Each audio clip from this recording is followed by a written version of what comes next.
There's no such thing as vanished in a hospital. There's discharged, transferred, deceased, 3 boxes, and people fear the wrong one. I've closed the day's ledgers for 20 years. And I'll tell you the box I fear. Transferred. Because one night, I checked where to. Every...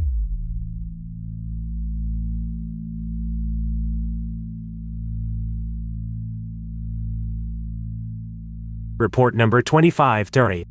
A city hospital, 900 beds, built in 1968. The morgue orderly's trade runs on wheels and paperwork. 1 gurney, 1 freight lift, 1 transport ledger. Every night at 3:40, the ledger records a run he never made to a ward that appears in no director. And every morning, his gurney has been ridden. This is his statement. A gurney is an honest machine. It doesn't remember. It doesn't lie. It wears. 20 years I've pushed the same model down the same corridors, and I can read one like a doctor reads a chart. Mine kept coming back tired. That's the whole complaint, if you want it in one line. My gurney was working the second shift. Night work in a morgue is quieter than its reputation and stricter than most banks. Every movement of the gurney is a line in the transport ledger. Time out, ward, time back, orderly signature. He keeps his lines clean. 20 years, no corrections. The dirty line isn't his. It appears in the ledger every night, time-stamped 3:40 a.m., in a hand he doesn't recognize and a route he can't parse. Origin, a ward number. Destination, written the same way every night for as far back as the ledger goes. Ward 0. He has never made that run. No orderly on any shift admits to making it. And yet the physical world keeps countersigning the paperwork. Mornings, his gurney stands 2 meters from where he parked it, turned to face the freight lift. The sheet is changed, hospital cornered, tighter than his own habit. And the suspension sits low, the way it only sits after a night of loaded runs. An empty gurney doesn't wear its springs, he says in the statement. Mine was earning its keep. He tested it the way orderlies test things, with chalk. A stroke across the wheel rim, a matching stroke on the floor, aligned at midnight. By morning the strokes had parted company, half a rotation, night after night, the wheel keeping a diary the ledger only summarized. So he read the building instead. 20 years of the same route polishes linoleum in a language maintenance men know. The sheen of repeated wheels runs from the morgue bay, down the service corridor, past the laundry chute, and dies at the doors of freight lift. B-Lift B serves basement to 9. He has ridden it 10,000 times. Its button panel starts at 1. But below the 1, where no button is, the steel plate carries a shallow, button-sized recess. Filled, sanded, painted over in some renovation, old enough that the paint has yellowed to match the rest. A floor was removed from the panel, he understood, standing there with his chalk in his pocket. Not from the building. From the panel. There's a difference, and the difference is the whole file. Everyone's seen a lift panel where a button's been added. You ever seen one where a button's been taken away? Somebody decided, some year, that people shouldn't be able to press that floor anymore. Not that the floor stopped existing. That people should stop pressing. Those are 2 very different maintenance requests. He decided to meet the 3:40 run. He parked the gurney in the morgue bay at 3, chained the wheels the way you'd chain a bicycle in a bad district, and stood at lift B from 3:30, arms folded, a man attending his own equipment. At 3:40 the lift arrived without a call. The doors opened on an empty car, empty of people. His gurney stood inside. The chalk stroke on the rim, the chain coiled neatly on the lower tray like a stowed accessory, and the sheet already changed. Fresh, squared, turned down at the head the way beds are turned down for expected patients. The gurney had been readied. Transport, presented for boarding. He did not board. He stood in the door gap, and in standing heard what the shaft was carrying up from below. Not the machine room hum a freight shaft owes you at that hour. A ward. Yeah. Muffled, layered, unmistakable to a man with 20 years of night corridors in his ears. The metronome chirp of patient monitors. Soft-soled steps in a rhythm of rounds. A trolley with one squeaking wheel braking, turning. Somewhere below the lowest button, a floor was working a night shift, fully staffed, and it had sent up the car for him. The doors stood open past every interval. Lift doors are built to keep. 30 seconds. A minute. No alarm, no shudder, patience. The gurney waited with its turned-down sheet. The ward below kept its soft working noise, and the invitation aged in front of him without ever becoming pressure. He is precise in the statement about what he felt because he wants it on record that it was not terror. It was the feeling of standing at a colleague's door, being expected, and knowing that if he crossed the sill he would be, his word, rostered. He stepped back. The doors closed the way considerate people close doors on a sleeping house, slowly, taking their click quietly, no offense given and none taken. The lift sank. The shaft went ordinary. And in the morning, on the orderly's station desk, centered on the blotter, lay his chalk. The stick he'd carried for months, worn now to a stub, returned. He walked the service corridor with it in his palm and found the reason for the wear. His test marks had been continued. Wheel stroke and floor stroke, repeated, neat, aligned, down the corridor, past the chute, to the doors of lift B, and onto the threshold plate itself. Somebody had finished his experiment for him, all the way to the answer. People hear this and say, God, a morgue below the morgue. Wrong. I've moved the dead for 20 years. The dead don't need monitors. The dead don't need rounds. Or fresh linen. Or a trolley with a bad wheel doing 4 a.m. medication runs. Whatever's down there, it isn't storing anyone. It's treating them. So the question that keeps me up isn't who's on that ward. It's this. What do we not treat up here in 900 beds that they had to open a floor below the basement for it? The exhibits. The transport ledgers complete, back to the hospital's opening year. 50 years of night runs. The 340 entry appears under every orderly who has ever held the post. 11 men, 11 handwritings in the out column, and in the received by column, against every single run, one signature. The same signature, 1968 to last night, unchanged, not similar, unchanged, stroke weight and slant, and the small impatient hook on the final letter, 5 decades without drift. The hospital commissioned a document examiner quietly, 2 administrations ago.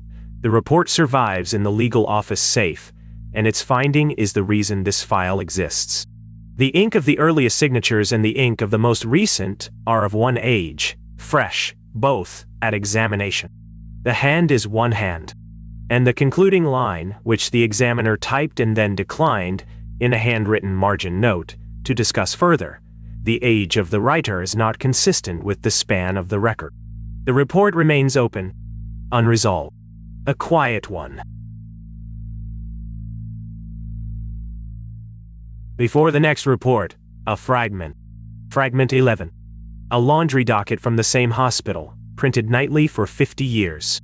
Among the wards it lists surgical, maternity, cardiology. One entry appears in no staffing chart and no floor plan. Ward 0.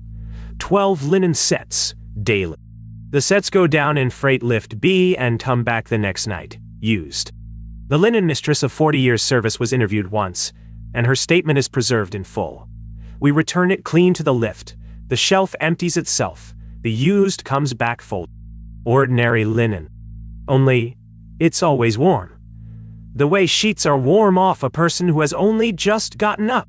The audit finding 2 inspections running. Linen turnover consistent with issue. No surplus, no shortfall identified. 12 beds worth of warmth, entering the books nightly, balancing perfectly. This fragment remains unprocessed. This fragment remains unprocessed. Report number 26. The same hospital, ground floor, where the night begins for everyone. The intake desk of the emergency department. Every night between 2 and 4, a patient presents with the same complaint. I can't sleep. Different faces. Different ages. Different decades of clothing. and the registration system files every one of them into a single chart. Patient number 1, opened in 1968 and thick, by now, as a telephone directory. This is the intake nurse's statement. Intake nurses see everything twice, that's the job. But you never see the same complaint in the same words at the same hour, night after night, from strangers. I can't sleep. Never insomnia, never trouble sleeping. Word for word, like a phrase learned for a border crossing. Which, as it turned out, is exactly what it was. The pattern predates her, which is how hospital patterns survive. Each nurse inherits it half-noticed and passes it on the same way. Between 2 and 4, the door. A person, polite, tired in a way that sits deeper than a bad week, approaches the desk and says the words. She types the name. The system corrects her. Whatever name she enters, the registration software resolves it to chart 0000001 and refuses, with the serene obstinacy of government software, to open a new record, patient already registered. The chart itself lives in the archive annex because it stopped fitting the carousel years ago. She pulled it once, on a slow night, and read until the reading read her. 50 years of intake notes, hundreds of physicians' hands, every visit the same complaint, cannot sleep, and every visit the same outcome, stamped, initialed, closed, referred to Ward 0. Assistance rendered. She checked the visit dates against each other for a week of off hours. No face, as far as photographs and descriptions could establish, had ever come twice. Whatever the cue was, it moved. One sleepless person a night, one referral, one line in a chart that had been waiting for them since before most of them were born. She did what her generation does with the unaccountable. She photographed it. Discreetly, desk level, the phone propped against the sign-in tray. A dozen nights, a dozen tired visitors framed mid-registration. The photographs survived the nights. The visitors did not survive the photograph. Each morning the images held the room and everything municipal in it. The desk, the sanitizer pump, the 2 a.m. light that makes every hospital lobby look submerged and no patient.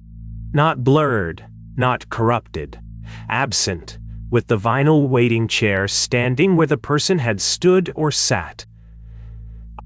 And in 4 of the 12 frames, the chair itself gave testimony the sitter declined too. The cushion visibly compressed, holding the weight of a body the lens had just failed to find. Cameras, this archive has noted before, see light. Furniture bears load. Between the 2 accounts, she chose to believe the furniture. It had, she reasoned, less imagination. The empty photos didn't scare me. Photography is young.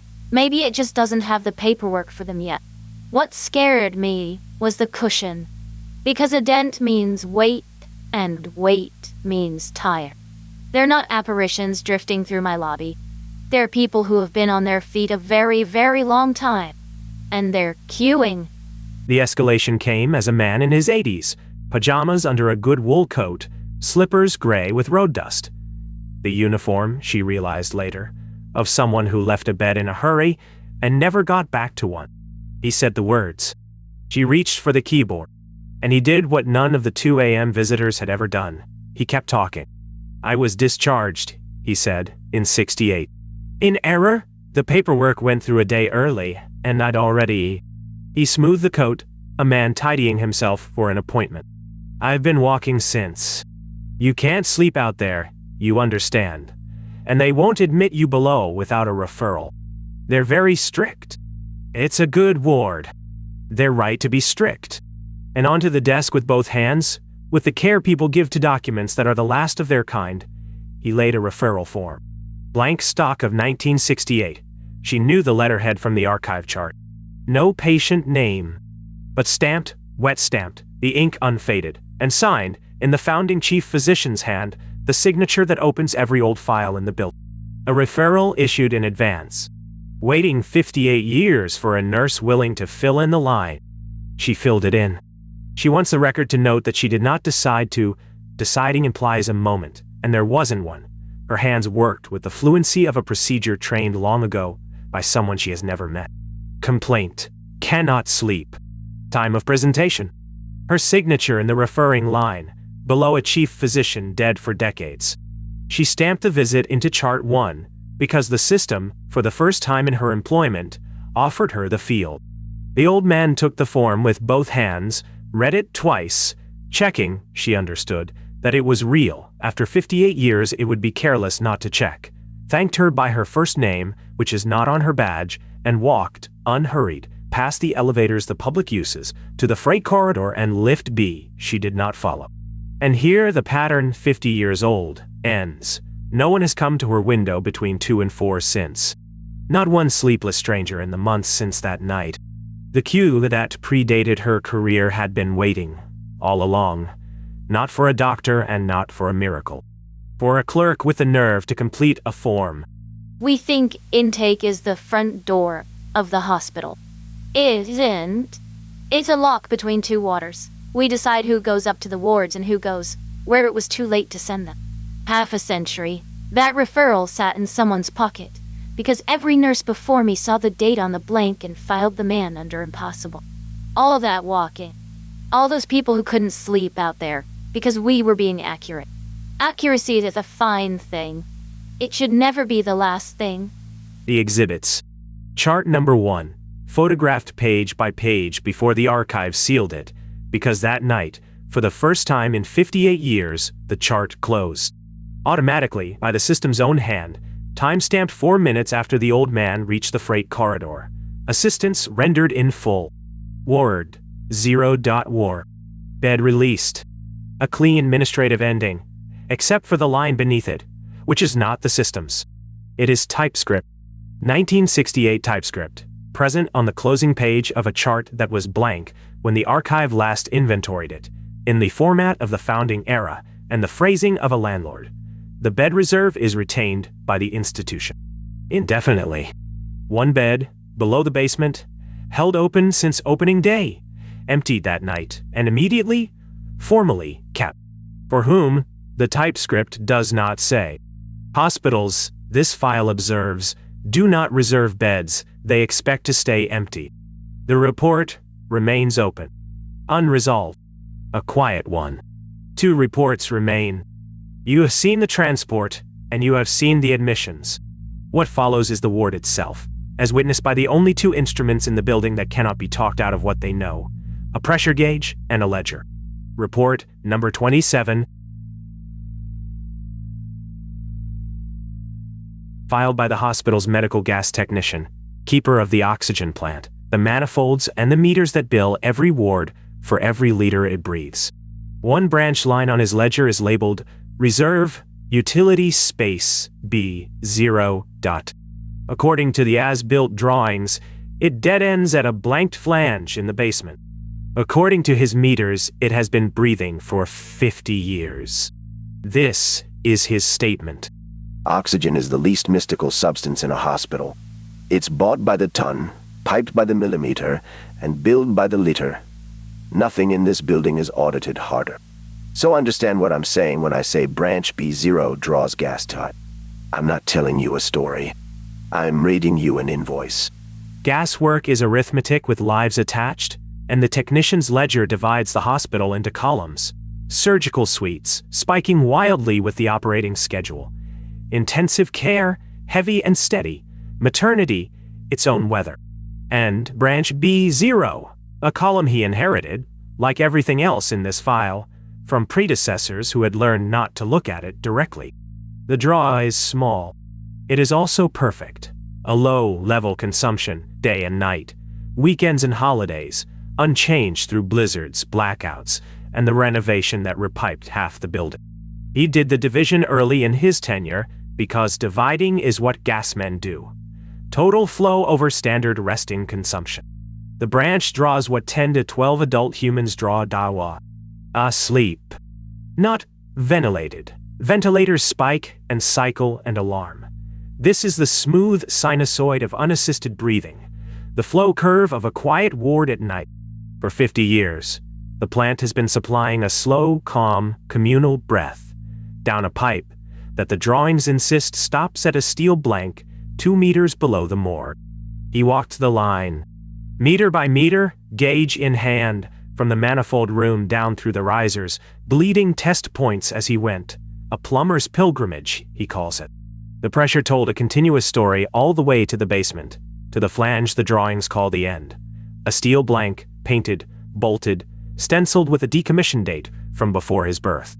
Textbook. Duck. Except the test point half a meter upstream of the blank reads a working differential. Flow. Live flow. Moving past his gauge toward a dead end and not accumulating. Gas that arrives at a wall and keeps going. He put a stethoscope to the flange, because at some point every technician in this archive puts an ear to something. Through the steel, faint and regular, the hiss of downstream demand. Below the blank, below the slab, something inhaled on a 50-year rhythm. He took it to facilities, who took it to the scanning survey from 2019. The laser mapping done for the digital building model. The survey file contains a discrepancy report, signed, filed, and never acted upon.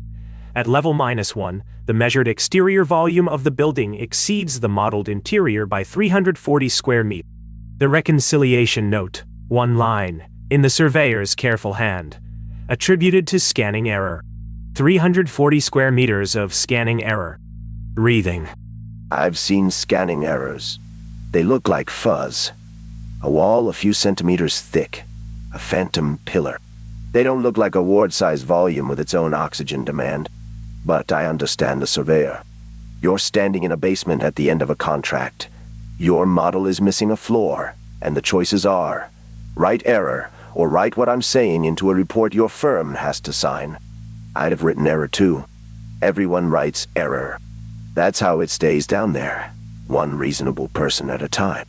For 50 years the branch drew its level breath, and then, one night last winter, the technician's logging system woke him at home with an alert he had configured years earlier and never expected to receive. Flow deviation, branch B, 0. He watched it on his phone, in his kitchen, in the dark. The draw was rising, not spiking, rising. A smooth ramp over about 4 minutes, the curve of demand you see on a ward when a new patient is settled in, connected, and begins, at last, to breathe like everyone else. Then it leveled. The new plateau, one resting adult higher than the old one. He checked the date and time twice that week against a rumor from the intake desk, and the arithmetic of this file will surprise no one who has followed it. The ramp began 11 minutes after an old man in slippers walked past the public elevators toward lift B. Someone had been admitted, and 8 nights later, the opposite. A step down, clean and gentle, one breathing unit subtracted from the ward's quiet sum. A discharge. He pulled every log the building keeps, lifts, doors, cameras, badge readers, for that night. Nothing came up. Nobody left Ward 0 through any exit the hospital knows how to watch. Wherever its patients are discharged to, the route does not pass through this building. Or, he allows, staring at his own graph, it does not pass through this world's doors. The night the flow stepped down, I sat with the graph for an hour. One breath, gone, and no door opened.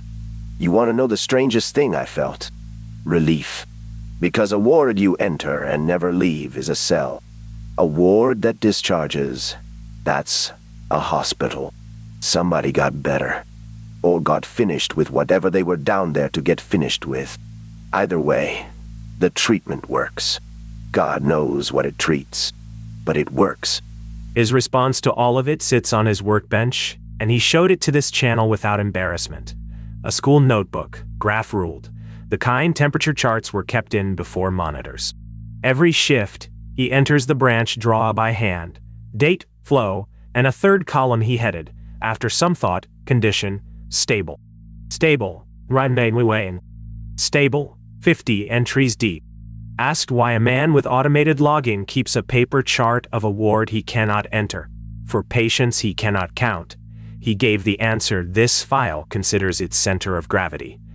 Every ward in this building has someone upstairs reading its numbers every night. That one shouldn't be the exception. Somebody on our side of the slab should be keeping the chart.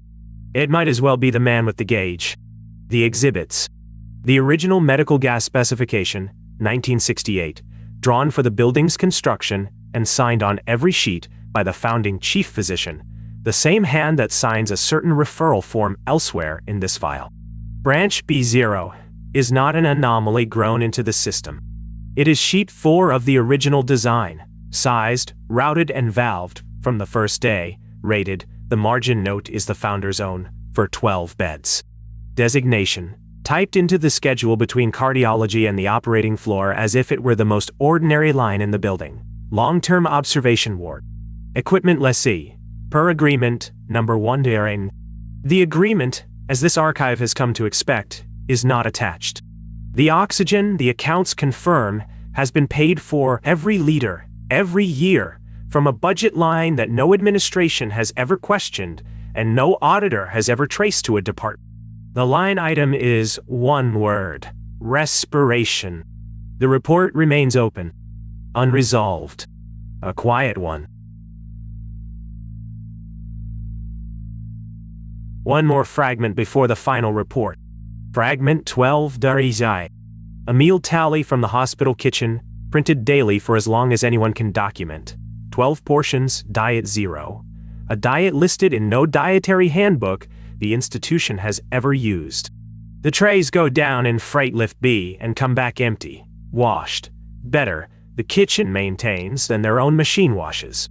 Once, last spring, a tray came back with something under the lid. A note, pencil, the hand shaky, but the message steady. It read, "The soup is like my wife's. Tell her." Unsigned. The cook of 40 years read it standing at the pass, and salted the next batch by her own written admission, with tears, an admission she filed formally with the kitchen supervisor, because 40 years of process discipline do not dissolve in one note. No reprimand was issued. The supervisor's resolution, entered in the log, reads, "Seasoning with intolerance." This fragment remains unprocessed. This fragment remains unprocessed.